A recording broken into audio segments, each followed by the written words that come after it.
Optical Character Recognition, or OCR, allows for scanned PDF documents to be rendered into searchable text.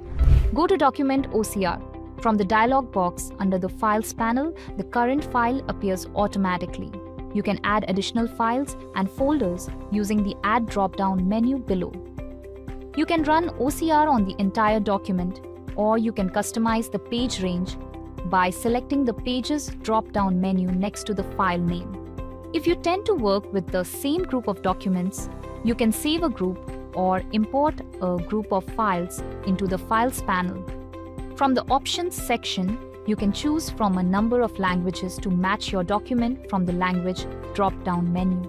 You can adjust the settings to better suit the type of document being scanned using the Document Type drop-down menu, including allowing it to detect orientation and vertical text, or to speed up the process by skipping any vector or content.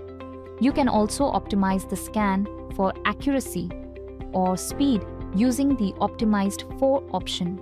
Set the max vector size, which, if checked, will ignore any font size larger than indicated. Once you're happy with your settings, click OK.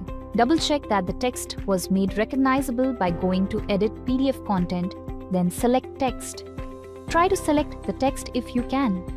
The document was successfully converted into text content.